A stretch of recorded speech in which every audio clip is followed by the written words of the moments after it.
Okay, welcome to the seminar. Good morning. This is the Open International Seminar. Today is 474 Oceans International Seminar.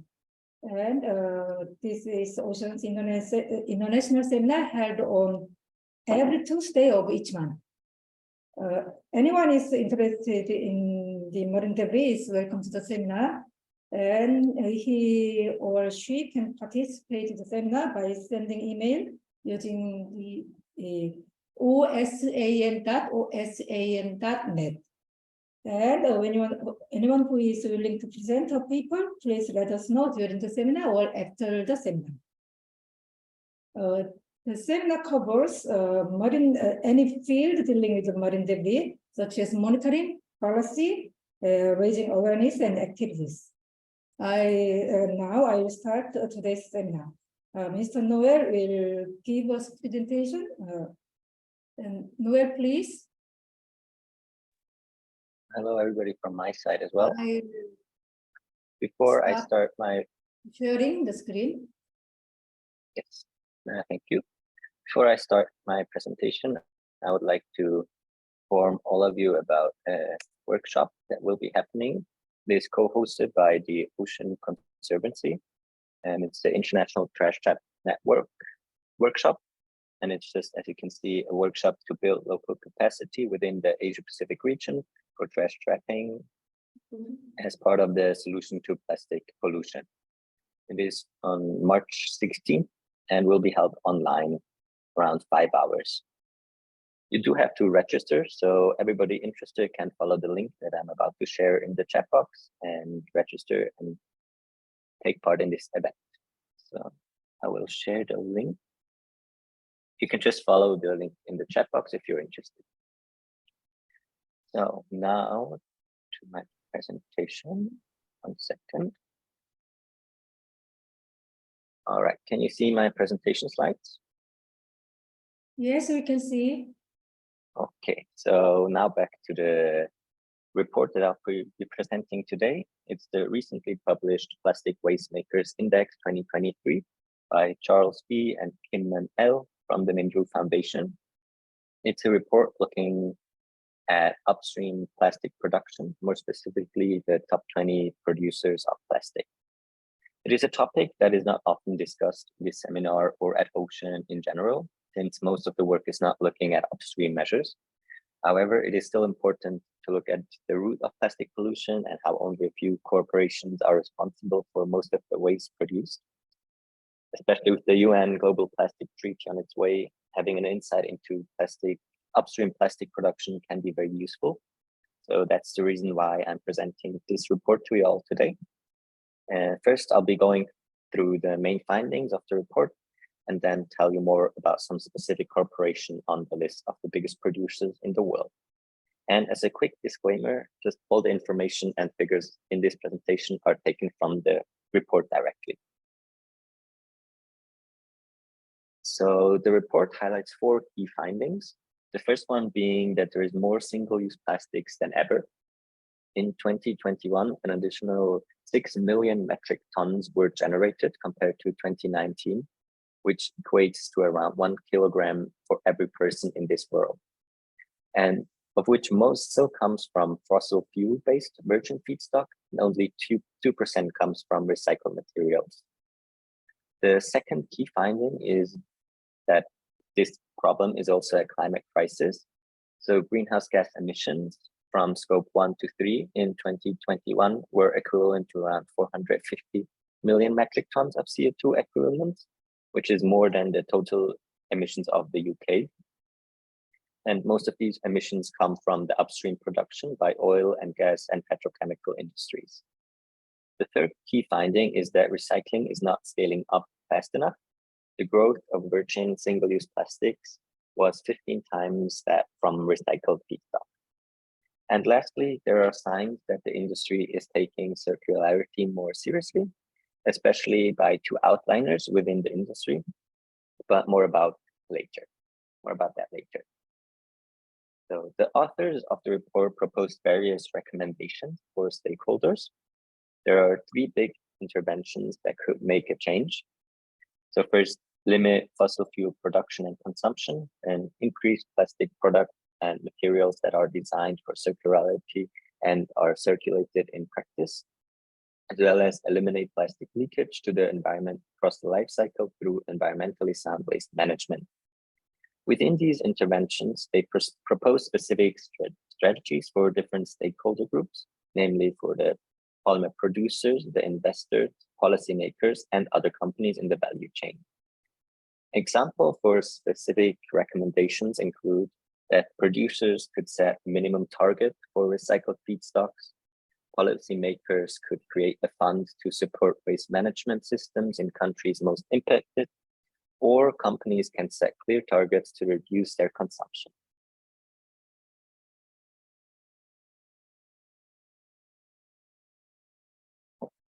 So now I'll give you a quick introduction to the topic of plastic waste and what can be done.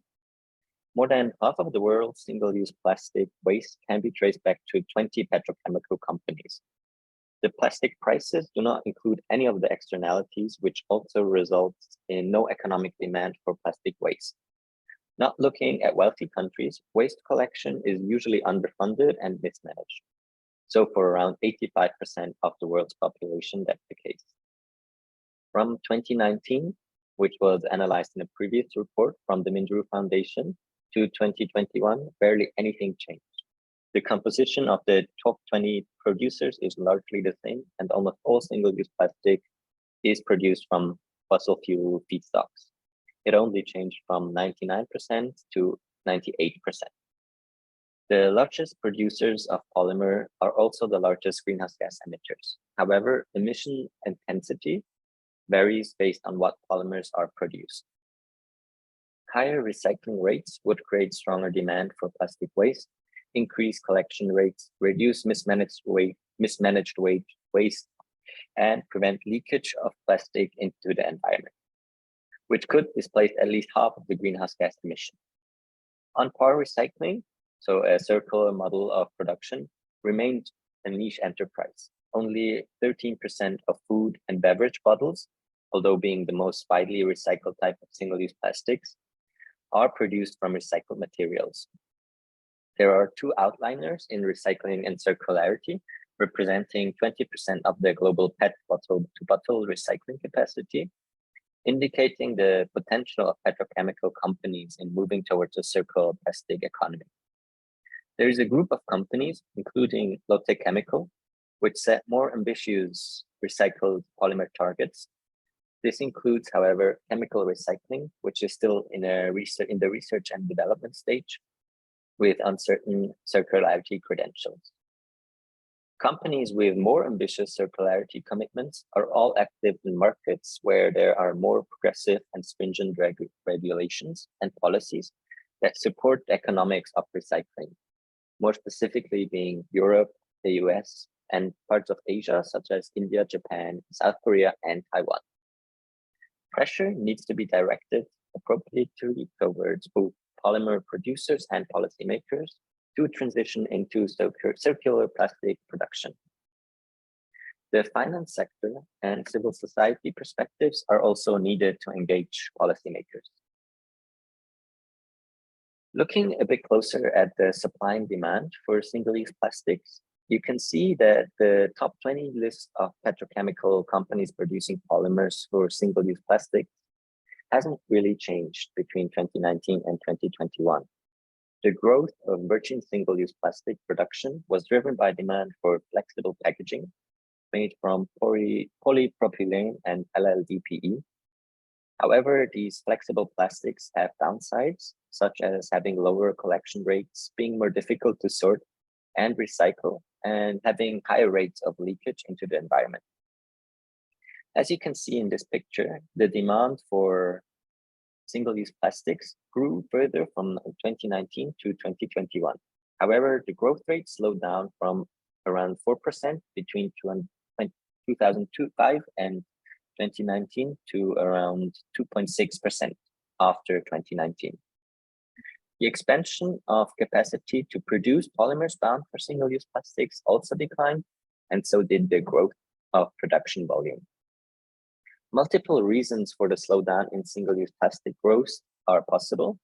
It could be because of cyclicality in supply and demand, or COVID-related disruptions to supply chains and end market demand, or the commodity price volatility leading asset operators to adjust utilization. Economic forces point to a structurally lower growth rate, with policy and consumer pressure causing further deceleration. Demand may be further dampened by regulatory and consumer pressure. As mentioned in the beginning of this presentation, the report identified the plastic waste problem also as a contributor to the climate crisis. So 60% of all the emissions from single-use plastics are generated upstream by the oil and gas and petrochemical industry, from hydrocarbon extraction and refining, production of monomer feedstocks, and from polymerization. The conversion of polymers into plastic products is, with 99 million metric tons, the second most emission-intensive stage. The single largest source of variance comes where coal to olefins processes replace processes that crack gas as naphtha to produce monomers and then polymers. Coal to olefins is 2.5 to 3 times more energy intensive than other polymer production processes. Mechanically recycling PET in a closed loop system can reduce emissions significantly compared to a linear one.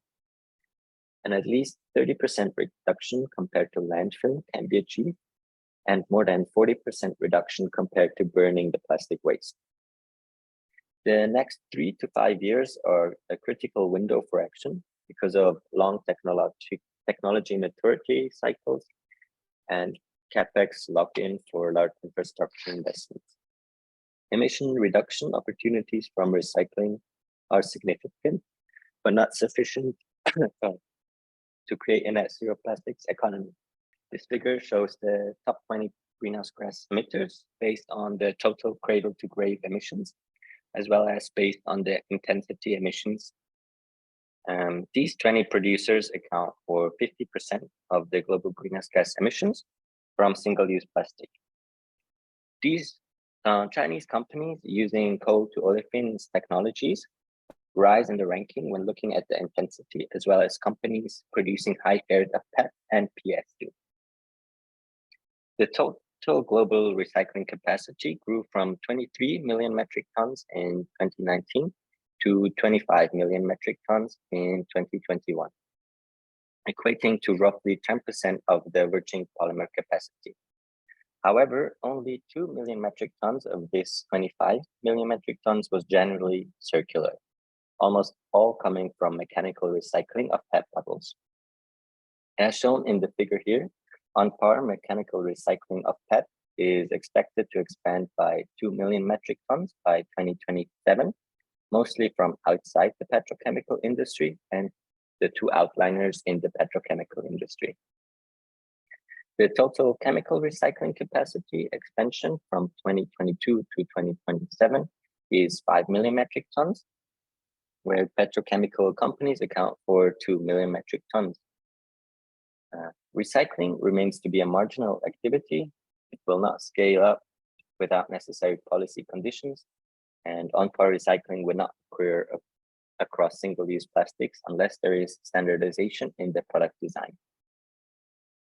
By analyzing the circularity ambitions, the report identified that the economic advantage of virgin versus recycled polymers can be addressed by regulatory interventions.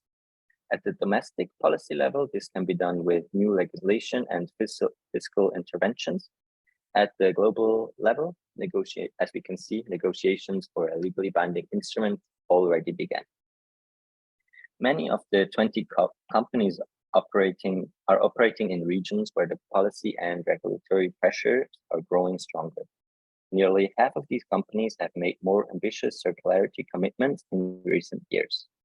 A common reporting framework is urgently required to monitor and evaluate progress towards circular plastics production. Compared to 2019, there are signs that virtually the entire industry is taking circularity more seriously. The average of the top 50 producers improved in the strategy score, target score, and infrastructure score. For Korean corporations, you can see that Lotte Chemical, which is ranked 10, improved their scores a lot compared to 2019, whereas LG Chem, ranked 24, only showed a small score improvement, but I'll tell you more on that later. There are two outliners in terms of circularity, FENC from Taiwan and Indorama Ventures from Thailand. On outcomes, meaning the amount of on-par recycled plastics they actually produce, they are, together with a third company, the only ones not to receive the lowest grade possible. FENC is also the only company scoring an A on enablers, that is for the process that they have in place that should support transition to a circular business model. So the outliners, Taiwan's Far Eastern New Century and Thailand's Indorama Ventures, have strong commitments to recycling and are already producing on-par recycling polymers at scale. Since I'm presenting from Taiwan today, I'll talk a bit more about the Far Eastern New Century. FENC is a Taiwanese conglomerate with operations across Asia and the US. Its core activity is the manufacture and distribution of petrochemical products. It is the leading polyester supplier globally, the third largest in virgin PET resin, and the second largest provider of recycled PET. For recycling efforts, they focus initially on downcycling plastic to fibers for textile to diversify feedstock from petroleum and reduce energy consumption. Looking at on-par recycling, it is the leading producer in Japan for recycled PET food grade, which is expanding to the US. Yes. Sustainability and circularity are the top of the agenda for FENC management. In 2020, the company set up a sustainability committee to guide the implementation of sustainable development and initiatives and enhance reporting and disclosure, making it the only company to do so among the top 50 polymer producers. Its comprehensive risk management framework outlines environmental pollution, including plastic waste and climate change as the most material risks to the business. So, and since OSEAN is operating in South Korea, I also looked a bit closer at Korean companies. In the report from 2023, Lotte Chemical was the only company in the top 20, and LG Chem, Hanwha Chemical, and SK Innovations were in the top 50 producers. This is the same as in the earlier report from 2021. So Lotte Chemical falls in the category with strong recycled content targets, meaning the target is around 20% of virgin polymer productions by 2030. However, the commitments are mostly long-term and short in detail and include chemical recycling, which is still in development. Lotte Chemical showed a -9% growth rate in single-use plastic waste between 2019 and 2021. SK Innovation is one of the companies that is planning to build chemical recycling projects using depolymerization or solvent purification technologies that output monomer or polymer specifically for new plastic products. And a total of 10 projects exists around this. It is expected to have plastic-to-plastic yields of 50 to 90% and to collectively deliver 0.15 million metric tons, which is still small scale compared to virgin productions. There are plans for 2 chemical recycling facilities with an expected polymer yield capacity of 0.06 million metric tons. Compared to the report in 2021, the circularity scores changed quite a bit. You can see that Hanwha Chemical and SK Innovation improved their scores and moved up around 20 ranks, while Lotte Chemical also moved up, just making it to the top 10 companies, whereas LG Chem moved down a little bit.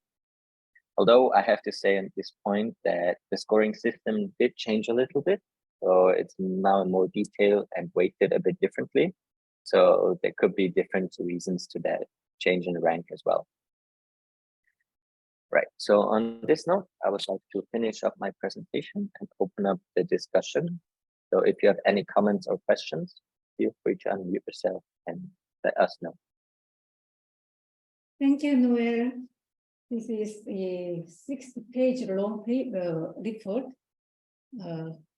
and it contains a lot of things for recycling, single-use plastics, and actually, Ocean dealt with plastics report like breaking plastic waste and from pollution to solution. It's about plastic itself, but it was not with plastics from contribution from petrochemical companies, but this is dealing with the plastic petrochemical companies. So it was new to me. How about you? Please raise your question from this report and please tell us your opinions. Floor is yours, please. Could you turn on your mic? Good morning. Good morning, everybody. Noel, thank you very much. That was an eye-opener, especially because the subject matter is single-use plastic. However, I have so many questions in my mind, but I don't know exactly how to start. But first, the 10 petrochemical companies. You did not mention names. Is it not allowed for you to say it? There is a list. There's a list in Yes. in the It's presentation. in the report. Yeah, but the next one, as you have mentioned, they contribute to about 2 million metric tons or 3 million, and the new ones, the new players will be coming in, will be contributing 5 million, something like that. That was in your presentation. So it's quite a big jump when they start producing this. And what I'm afraid of is from the circularity or the recycling thing, this is the second level of which this material will be recycled. And then how about the next one, the next level? The recovery, I think, is also one big question that I have in mind. How much can you recover from all this waste? Because I myself, I'm really I'm getting all the alarms in my head regarding the increase in, well, because we're almost like encouraging circular economy. So there's more companies who will produce more plastics because they can recycle it on the pretext of recycling it. So it's kind of scary on my part that while the circular economy is the in thing right now to recycle those waste, I would think that there will be more production because on the pretext of the circular economy aspect. So I feel there needs more information about this, Noel, but I really thank you for presenting this. It's a very important thing, and I wish I could share this with my colleagues here in the Philippines, if you may allow me to use it, so that they can be updated with what is happening with the single-use plastic. Thank you very much, Noel, and thank you for giving me the floor. So if I can just say something real quick about the part that the demand is still growing. I said that in the presentation, and it's said in the report that the demand grew in the last 2 years as well, but it just slowed down. So instead of, I don't know the numbers exactly, around 5%, it is now 2.6%, the growth rate, but it's still growing. But they didn't mention that there's less single-use plastics produced over the last few years. And yes, you can use it to share in the Philippines if you want to do that. It's just information from the report itself. Thank you. Thank you. Thank you. You can see the report just before Semi uploaded the link on the chatting. please download from the chatting. The link from appears on the chatting room. Do you have any opinions or questions for this report? Hi, I don't have a question for Noel. Noel, by the way, thank you for that presentation. I thought you did a wonderful job on summarizing some of the top notes of the report.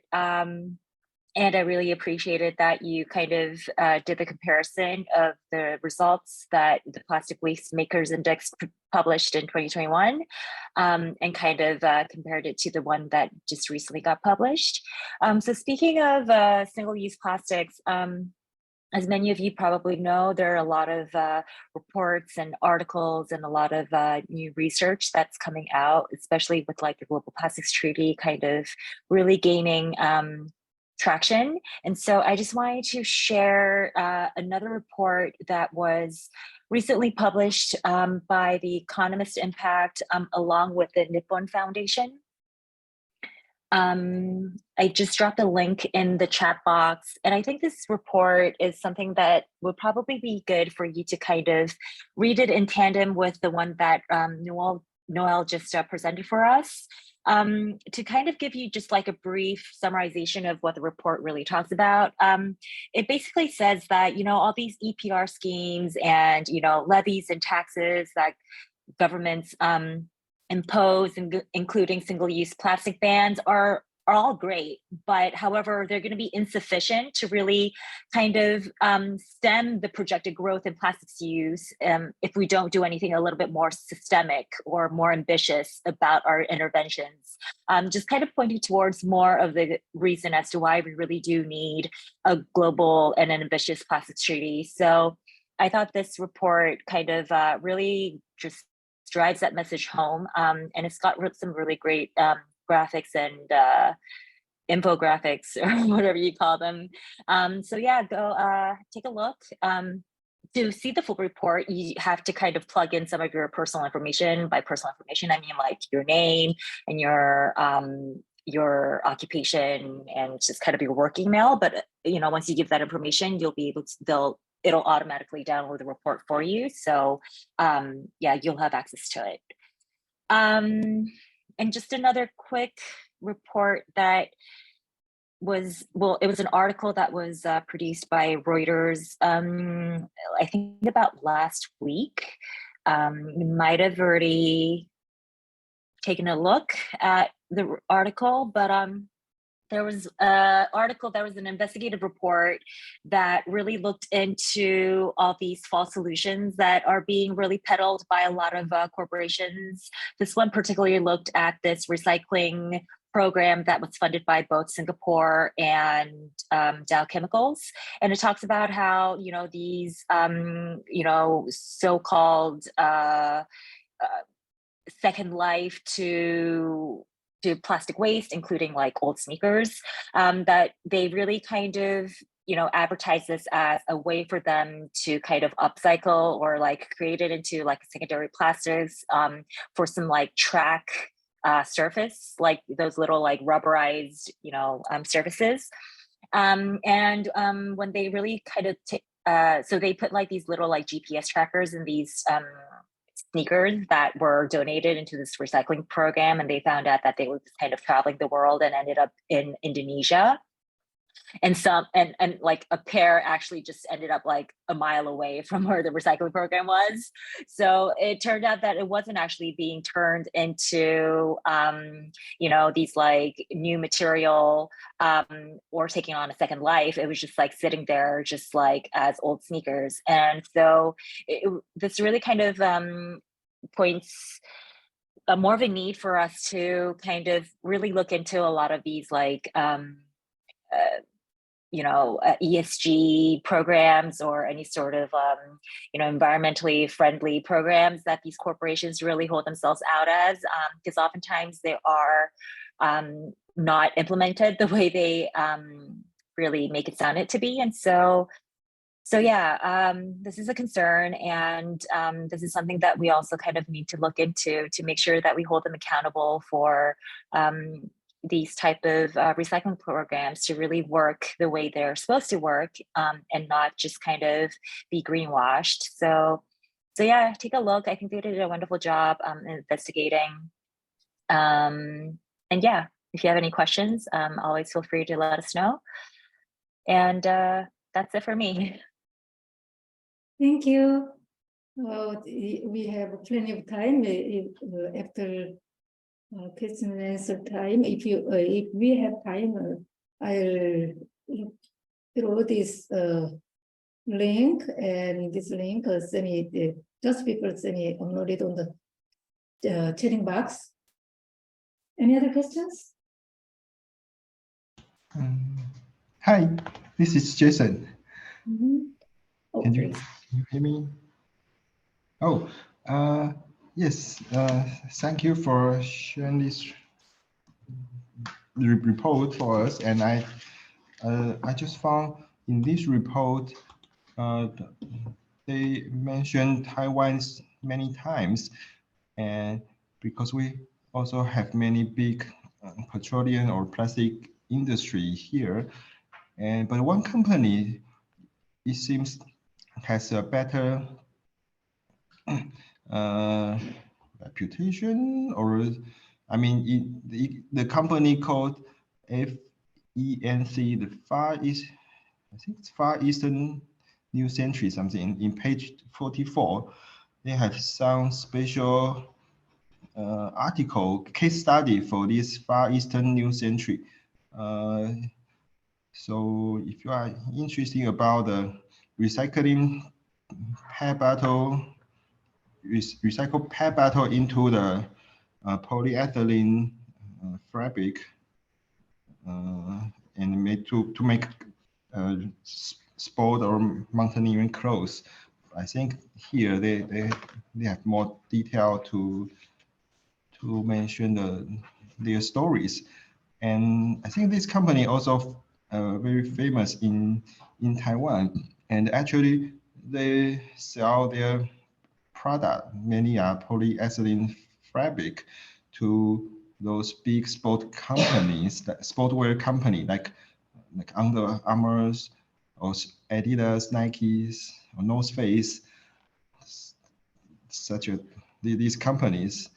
And well, in many meetings, marine debris related or plastic related to meetings in Taiwan, they are very eager to attend, and they share some information about that. At the beginning, they sell only the fabric. Now they sell they import the PET bottle from other countries to make pellet and make thread and fabric. But now, European and Japan government asked them to build their own, to build a new factory in Europe and in Japan to recycling their PET bottle, but not transport the bottles to Taiwan or to Vietnam. So I hear this maybe 2 years ago, because their local policy was new policies asked plastic need to recycle it locally, not internationally. Okay, that is my something I want to share. And I think because Sunny will attend a APEC conference in Taiwan, I think people will share more about this recycling industry in Taiwan in that APEC conference. Okay, that's it. Thank you. Any other questions? Noel or anyone else? Can you share more information on the traditional big report?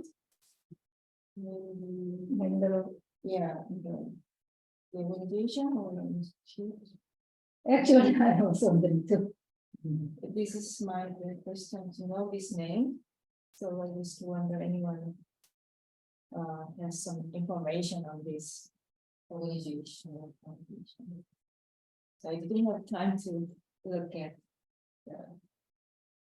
the organization in detail. One. You can search it in Google Yeah. now. In the paper 6, a little information was there. The acknowledgement. In the acknowledgement, they are introducing Minderoo as a organization established by the Dr. Andrew Forrest Ayo and is a Australian. Private. Yeah. Privatizations. Yeah. So how can we delete this report?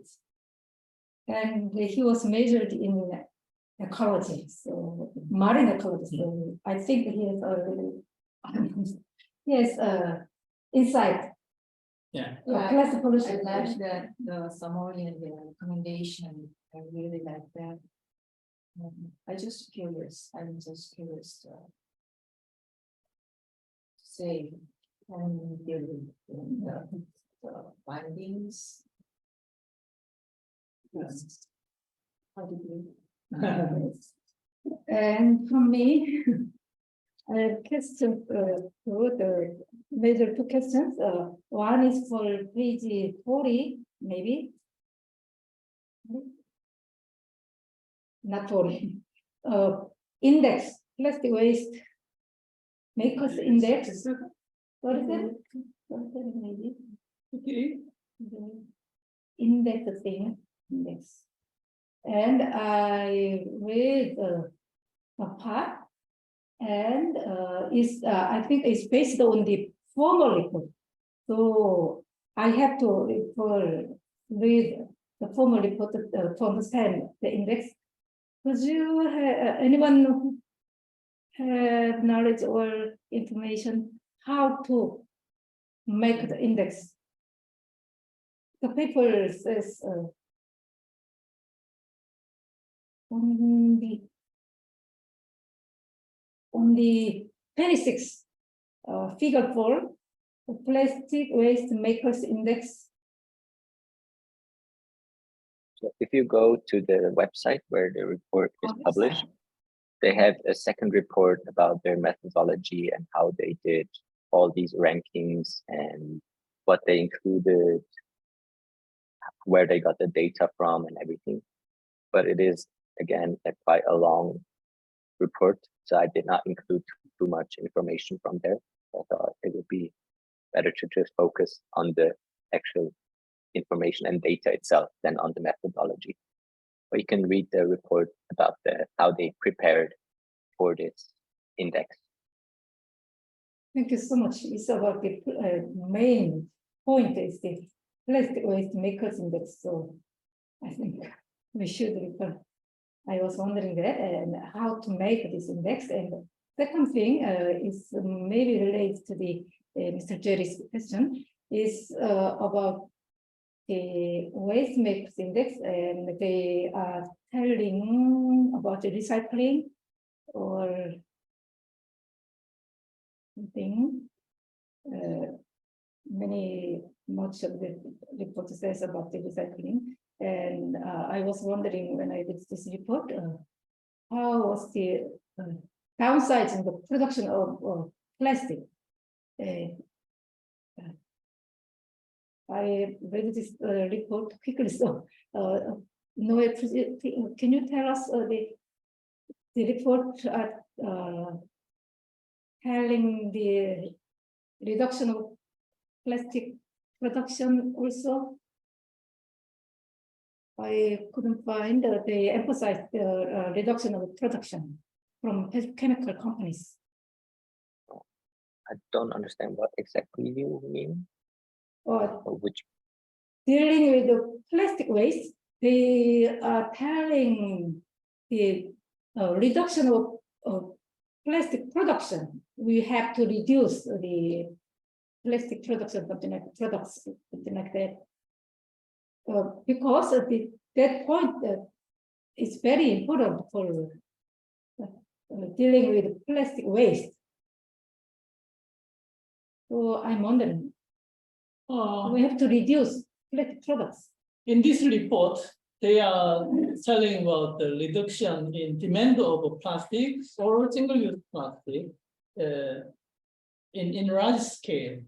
But I think that this report is focusing on companies and investment.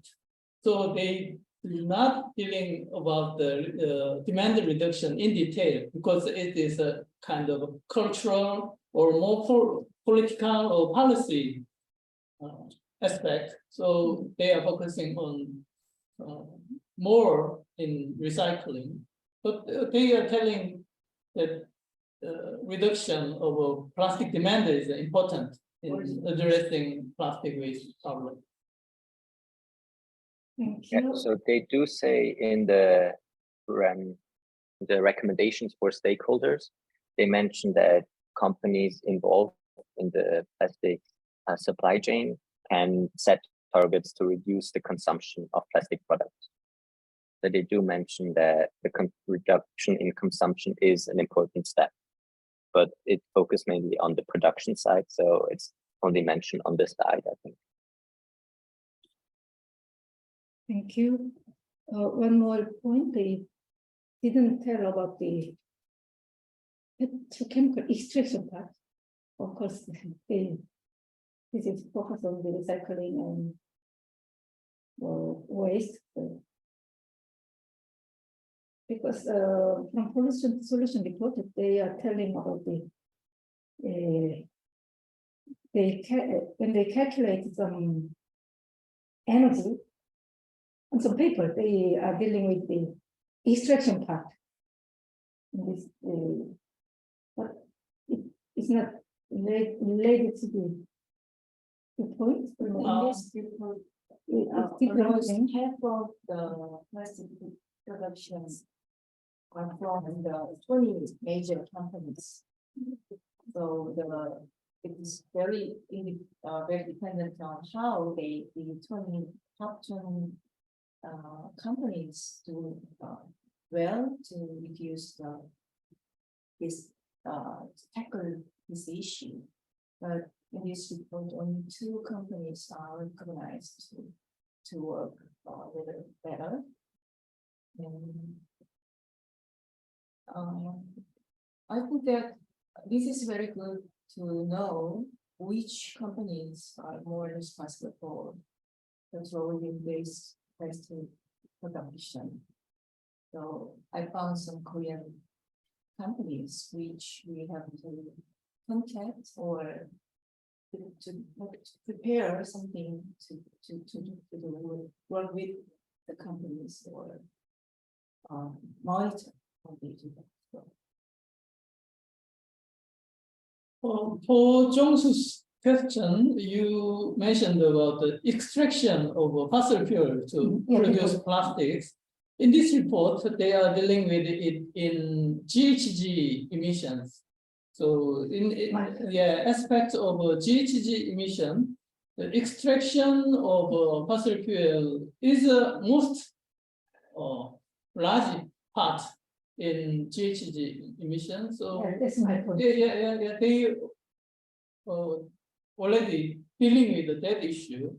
And one thing I want to point out is to reduce the GHG from plastic. The most important part is the source of energy. The source of material or end of life, it is not important. In scenario, the report refer from nature climate change, we will study which is a Chang answer article. Most important factor to reduce GHG from plastic is a source of energy. We should change the source of energy for plastic production from coal-fired energy to renewable energy. It will reduce drastically the GHG emission from plastic. They already mentioned about that fact in this report.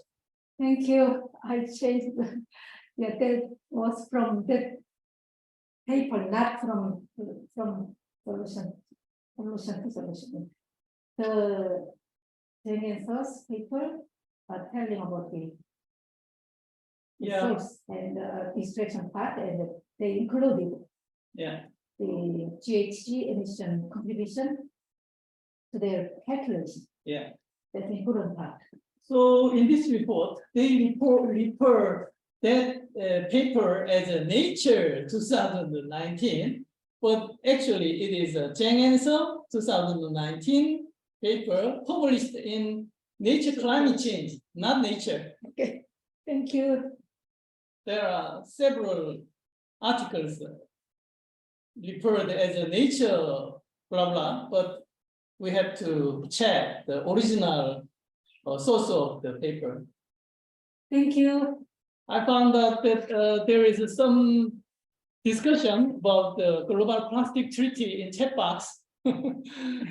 Yeah, Sarah asked the question and Semi and Jinju answered about the impactfulness of a global plastic treaty. Yeah. Thank you for your conversation. Thank you. Could I ask Connie to show the report? Sorry? Could you tell him about the report? Because I didn't see the report. You uploaded it on the chat box. This one? Oh, sure. Let me just. This one, please. If Are possible. you talking about the This Back one to is- Blue initiative? Yeah, so I am hearing a lot of background, I guess, some chit chat going on about the fact that it's also funded by the Nippon Foundation. Just to kind of give some context for those who don't know about it, the Nippon Foundation has a little bit of some sticky history behind it.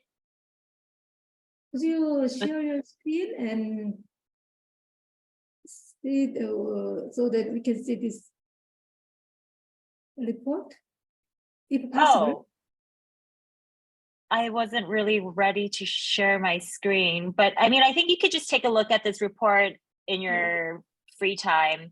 I'm not going to delve too much into it because it's such a big report, but basically what this report is saying, and it wasn't just fully done by the Nippon Foundation either. It was actually co-funded or like co-produced by the Economist Impact. And so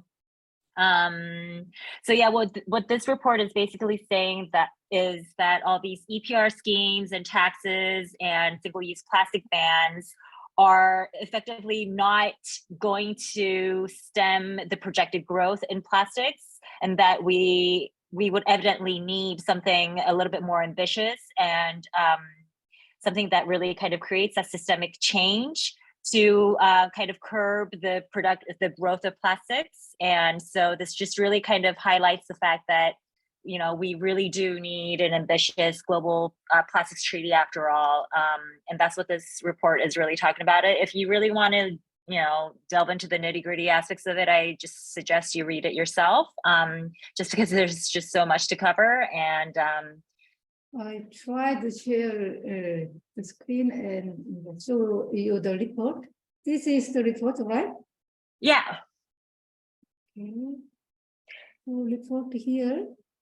Yeah, but you have to like put in, yeah, all that stuff. I mean, it'll immediately get it downloaded, but you know, that's why I said that you should probably just do it on your own and just take the time to read it. Just because I don't think now might be the best time for it, but yeah, take a look. It's been something that's being read by a lot of people that are currently working on the plastics treaty. So yeah. Okay, thank you. If you have time, please go to this site and download the report and read, please. And